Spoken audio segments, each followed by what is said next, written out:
할렐루야. 이 아침 주의 전을 찾으신 여러분들에게 하나님의 은혜와 평강이 함께 하시기를 주의 이름으로 축복합니다. 오늘 이 로마서 15장, 이제 내일 이제 16장, 이제 로마서의 대단원의 막이 내려지게 되죠. 바울은 예루살렘에 올라가기 전에 에베소에 3년 반 정도 머물면서 이 로마서를 그때 기록한 것이 아니냐, 이렇게 말씀들을 하고 있습니다. 로마의 교회를 누가 세웠는지는 모릅니다. 많은 사람들이 베드로 사도가 아마 로마까지 가서 복음을 증거하면서 그것이 로마 교회의 기초가 되어지 않았을까라고 이야기들을 하고는 합니다. 누가 세웠는지는 몰라요. 흩어진 걸 이제 디아스포라라고 해요. 유대인들이 박해 속에서 로마까지 건너가면서 복음이 전달되지 않았을까. 그런데 중요한 거는 누가 세웠느냐는 중요한 게 아니라 이 로마 교회에 대하여 우리는 잘 알지 못하고 있다는 거예요. 바울도 그 당시에 로마 교회를 한 번도 가본 적이 없기 때문에 로마에 있는 믿음의 사람들이 어떻게 신앙생활하고 있는지를 잘 모른다는 것이죠. 로마는 당시의 세계의 중심이었습니다. 미국의 뉴욕과 같이, 불란서의 파리와 같이 세계의 중심지에 있는 그 시대의 사람들이 예수 그리스도의 십자가의 복음을 어떻게 받아들이고 해석하고 믿고 살아가고 있는가. 그래서 로마서를 쓸 때 전체 복음에 대한 요약을 가지고 믿음으로 의롭다함을 받은 자들이 살아가는 이유, 이런 비결, 이런 것에 대하여 쓴 것이죠. 이렇게 믿음으로 의롭게 된 사람들, 믿음으로 의롭다 칭함을 받은 사람들. 그래서 우리가 로마서를 참 소중하게 생각하는 것은 바울이 로마 교회를 잘 모르기 때문에 로마에 대해서 전반적인 복음의 소개를 해주어서 우리가 로마서에서는 복음의 전체가 다 골고루 영양가 있게 들어가 있다라는 것을 우리가 알고 성경을 읽을 때에 로마서를 보다 보면 복음에 대한 핵심, 복음에 대한 소개, 이런 것들을 잘 알게 되죠. 아무튼 이제 그 로마서를 이제 결론 지어져 가고 있는 가운데 있습니다. 12장부터는 기독교인의 삶의 방향, 살아가는 자세, 태도, 구체적으로 그러므로 형제들아 내가 하나님의 모든 자비하심으로 너희를 권하노니 너희 몸을 하나님이 기뻐하시는 거룩한 산 무엇으로? 제물로 드리라 그랬단 말이에요. 산 제사로 드리라. 그래서 우리가 어떻게 복음의 삶을 살아가야 할 것인가, 하나님 앞에 드려지는 제사가 내 삶에서 이루어질 수 있게 해달라라고 하는 부탁을 로마서 12장, 그래서 우리는 실천편이다. 어떤 사람들은 기독교의 윤리적 모습들이다. 우리가 삶을 살아가는 자세를 의미하는 거죠.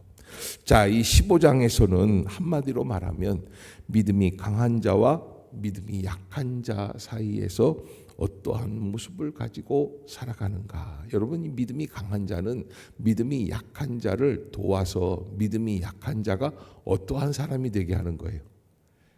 그렇게 생각하잖아요. 그런데 그렇지가 않아요. 믿음이 강한 자는 성향이 원래 그렇고요. 약한 자는 늘 약해요. 그래서 믿음이 강한 자가 의심을 하면 믿음이 약한 자가 되고, 믿음이 약한 자가 좀 노력을 하면 강한 자가, 이런 것들이 개념이 아니에요. 그냥 놔두라는 거예요. 그리고 어떻게 해야 되느냐? 우리가 믿음이 약한 자들의 약점을 담당해 주면 되는 거예요. 그래서 이 믿음이 약한 자들의 약점을 담당해 주는 믿음이 좀 강한 사람들의 특징을 어떻게 해야지 될까? 여기 오늘 본문 15장 1절 끝부분에 뭐라고 표현을 하느냐면 자기를 기쁘게 하지 말아라. 우리가 믿음 생활할 때 사실은 밥을 먹을 때 뭘 위해서 하는 거예요? 내 만족을 위해서. 내 배가 불러야 돼요. 자기가 밥을 먹으면서 배불러? 옆에 사람한테 배불러? 그럼 내가 그냥 먹게. 이러는 사람은 없어요. 밥을 먹으면 누구 배가 불러야 돼요? 내 배가 불러야 돼. 나의 만족감이 있어야 돼요. 그래야 그만둘 수 있는 거예요. 그런데 내가 먹으면서 배불러? 이거는 말도 안 되는 거죠. 그런 것처럼 우리가 믿음도 마찬가지예요. 나의 만족감이 있어야 돼요. 그런데 바울은 그렇지 않다고 그래요. 믿음이 강하냐? 그러면 자기를 기쁘게 하지 말아라. 자기를 기쁘게 하지 말아라. 이거 참 두렵고도 무서운 말씀이에요. 다 우리는 자기 만족을 위해서 신앙생활을 합니다. 사진을 볼 때 누구 사진이 제일 잘 나와야 돼요?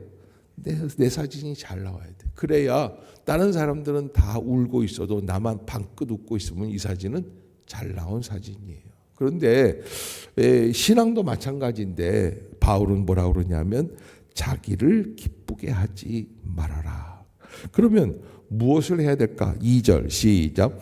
우리 각 사람이 이웃을 기쁘게 하되 선을 이루고 덕을 세우도록 할지니라.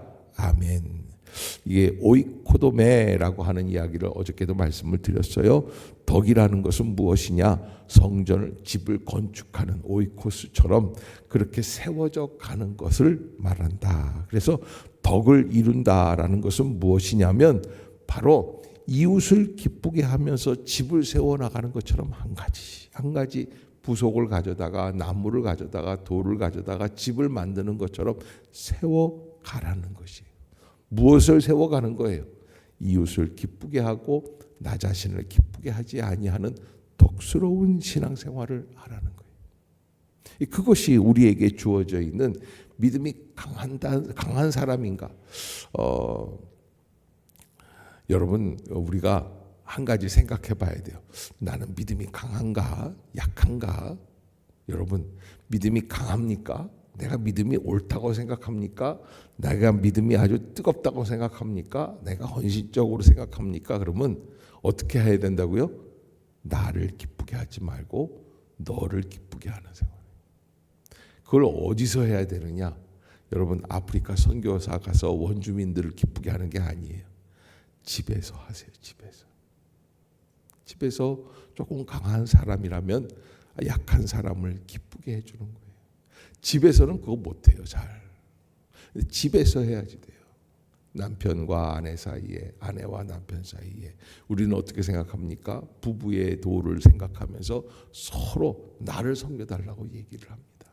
그러나 신앙이 있는가? 그러면 상대방을 기쁘게 하는 거예요. 그래서 우리가 어디 유럽을 여행을 하러 비행기를 타고 한 열몇 시간을 간다고 합시다. 열몇 시간 동안 옆에 있는 사람하고 팔걸이에 팔꿈치 갖고 싸우고 있어요. 그러면 여러분 아무리 좋은 데 간다고 그래도 그게 기쁜 여행이에요? 그거는 저주받은 여행이에요. 마찬가지예요. 우리의 인생도 가장 가까이에 있는 사람을 섬기고 그를 기쁘게 해줄 수 있는 너그러운 마음이죠. 그를 편안하게 해줄 수 있는 마음. 그것이 바로 진정한 믿음이 강한 사람들이 가져야 할 일들이다라는 거예요. 그래서 강한 건 뭐냐? 자, 이렇게 봤을 때 연약해 보이는 사람들이 있잖아요. 그럼 그 사람을 이렇게 권면하려고 하잖아요. 그때 조심하라는 거예요. 그때 나의 기쁨을 포기하라는 거예요. 상대방의 기쁨을 기쁘게 할 수 있는 사람이 되는 거죠. 왜 그러느냐? 3절에 보면 그리스도께서도 누구를 기쁘게 하지 아니하셨다? 자기를 기쁘게 하지 아니하셨다. 그게 뭐예요? 십자가에서의 죽음이에요.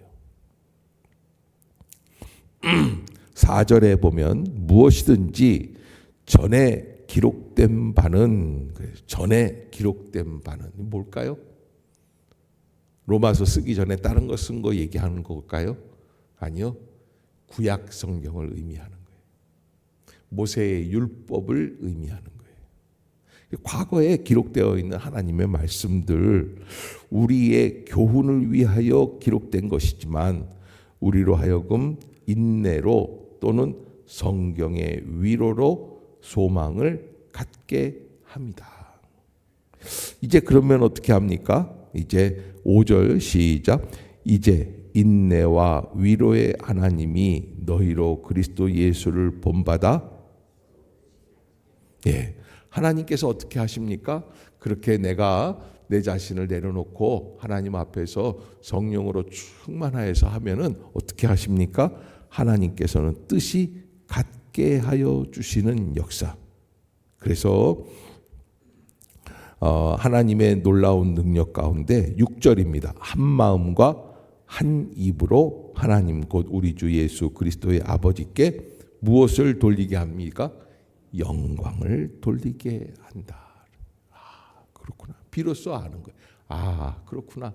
그렇게 되었구나. 하나님께서 그런 식으로 해서 이 사람을 보내셨구나 라는 것을 알게 하는 거죠. 여러분 그런 얘기가 있어요. 한 선교사님이 이 중남미 원주민들 인디언들입니다. 인디언들에게 복음을 증거하는데 맞아 죽었어요. 그런데 이 인디언들이 이 맞아 죽은 사람 이게 선교사거든요. 그런데 이 사람이 이상하단 말이에요. 갖고 온 뭐가 하나 막대기가 하나 있었어요. 그래서 이게 뭘까? 그리고서는 이렇게 막 만지다가 빵 하고선 총이에요. 총. 한 사람이 그냥 즉사했어요. 그 자리에서. 그러니까 생각해 보는 거예요. 이걸로 쏘면 죽는 건데 이 사람이 우리한테 맞아 죽으면서 왜 이것을 안 쐈을까? 그러다가 몇 년 뒤에 그 죽은 선교사의 부인이 다시 들어왔어요. 그래서 그 여인이 전하는 복음을 받아들이고 나중에는 그 아들이 그곳의 선교사로 다시 들어와서 복음을 증거하면서 그 지역이 다 에콰도르예요. 거기가 다 복음화가 되었다라고 하는 이야기가 있습니다. 누구를 기쁘게 하느냐? 지금은 잘 발견이 안 됩니다. 그러나 자기를 기쁘게 하는 게 아니라 상대방을 기쁘게 하고 연약한 자를 기쁘게 하고 내 뜻을 내려놓는 거예요. 상대방을 죽일 수도 있는데 죽이지 않는 것. 하나님께 영광을 돌리게 하기 위해서는 내가 포기하고 하나님만 바라보는 거예요. 그래서 7절 한번 읽어봅시다. 시작. 그러므로 그리스도께서 우리를 받아 하나님께 영광을 돌리심과 같이 너희도 서로 받으라. 아멘. 서로 받는다는 건 뭘까요? 용납하라. 용납하라. 8절에 보면 내가 말하노니 그리스도께서 하나님의 진실하심을 위하여 할례의 추종자가 되셨으니 이는 조상들에게 주신 약속들을 견고하게 하시고 예수도 할례를 받으셨단 말이에요. 왜? 이게 하나님의 진실하심을 신실하심을 위하여서 그렇게 하셨다는 거예요. 또 하나님께서 이방인들도 그 긍휼하심으로 말미암아 하나님께 돌리게 하려 하심이라. 그래서 이방인들도 돌아오게 하시는 일을 위해서 복음의 문을 열어 놓으셨도다. 그래서 구원받은 유대인들도 하나님께 구원을 얻게 하고 뿐만 아니라 이방인들도 구원을 얻게 하려고 하는 것이 예수님의 전략이었다. 그래서 이사야는 이 모습을 보고 이렇게 예언을 했다는 거예요. 12절 시작. 또 이사야가 이르되 이새의 뿌리 곧 열방을 다스리기 위하여 일어나시는 이가 있으리니 열방이 그에게 소망을 두리라 하였느니라. 아멘. 이게 모든 이방인들이 예수님께 소망을 두게 되신다라는 게 예언의 말씀이라는 거예요. 그래서 그 소망의 하나님, 소망을 두게 하시는 그 하나님을 소망의 하나님이라고 그러죠. 13절 시작. 소망의 하나님이 모든 기쁨과 평강을 믿음 안에서 너희에게 충만하게 하사 성령의 능력으로 소망이 넘치게 하시기를 원하노라. 아멘. 제가 믿음, 소망, 사랑 이렇게 이 소망이라고 하는 것은 믿음의 상징적인 두 번째 표현이라고 말씀을 드렸어요. 눈앞에서 뭔가 확실하게 보이지는 않지만 소망이 있는 사람은 어떻습니까? 마음 한구석에 희망의 싹이 트는 거예요. 잘 될 것 같다라고 하는 긍정의 은혜가 있는 거예요. 현실은 너무 어렵고 답답하지만 하나님의 뜻이 어딘가에 계시겠지. 하나님은 우리의 모든 어두움의 역사들을 다 합력해서 빛의 광명의 합력하여 선을 이루시는 그 길로 나가게 하시겠지라고 하는 하나님을 향한 기대감이 소망이라고 말씀을 드렸어요. 그 하나님께서 우리에게 그런 것들을 넘치게 해 주시려고 하신다라는 거예요. 이런 사람이 있어요. 두고만 봐라. 그냥 아주 그냥 나 이거 이번에 이거 안 되면 나는 아예 그냥 하나님하고 완전 왼수가 이렇게 되지를 않아요. 믿는 사람들은 어떻게 하냐면 같은 값이면 하나님께서 어떻게 하든지 잘 되게 하실 거라는 것을 믿고 의지하고 기대하게 하시는 하나님이, 이게 소망의 하나님이에요. 그래서 이것은 어떤 가운데 이루어지느냐? 13절 그 후반부에 보면 성령의 능력으로, 인간의 판단과 인간의 생각이 아니라 뭐가 임해야 돼요? 성령이 내 안에 임해야 돼요. 예수 그리스도의 태어나실 때 마리아가 이게 참 잉태를 했단 말이에요. 말도 안 되는 과정을 통해서 잉태를 했는데 이게 어떻게 이루어질 수 있을까? 자기가 결단하고 요셉에게 얘기를 했단 말이에요. 요셉도 충격이죠. 너무너무 저주스러운 거예요. 내 아내가 어떻게 다른 남자의 아이를 가졌을까? 그러나 결국에는 설득당하게 되는 거예요. 하나님의 은혜 가운데 이게 하나님의 역사 가운데 이루어지게 된 것이구나 라는 것을 서로 알게 되었다는 것이죠. 그래서 14절 한번 봅시다. 시작. 내 형제들아 너희가 스스로 선함이 가득하고 모든 지식이 차서 능히 서로 권하는 자임을, 이게 로마 교인들을 향해서 하는 말씀입니다. 너희가 초신자들이 아니라 이제 중급 이상의 기신자들이다. 그렇기 때문에 잘 서로 권하여서 세워나갈 것을 믿는다. 그래서 하나님께서 우리에게 주신 은혜로 말미암아 더욱 담대히 말하면서 이 말씀을 쓴다. 그래서 무엇을 아느냐는 것은 16절입니다. 시작. 이 은혜는 곧 나로 이방인을 위하여 그리스도 예수의 일꾼이 되어 하나님의 복음의 제사장 직분을 하게 하사 이방인을 제물로 드리는 것이 성령 안에서 거룩하게 되어 받으실 만하게 하려 하심이라. 아멘. 자, 여러분, 이 이방인들이 예수님의 일꾼이 되고 이게 뭐예요? 제사장 직분을 감당하는 이방인들이 변화가 되어서 하나님의 복음을 증거하는 사람들이 되게 하시려고 하시는 섭리의 역사다라는 것을 바울은 감히 이야기를 했는데 이 말씀이 지금 2000년 뒤에 다 이루어졌죠. 그대로 이루어지는 거예요.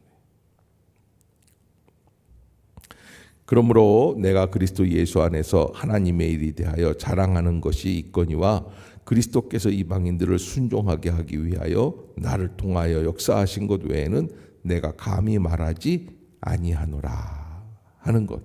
왜냐하면 하나님의 섭리가 어디에 있다라는 걸 우리가 분명히 알고 하나님께서 그 복음 예수 그리스도의 이름을 부르는 곳에 이걸 온전케 하는 그런 역사를 세워주신 것이다라고 하는 것을 말씀을 하고요.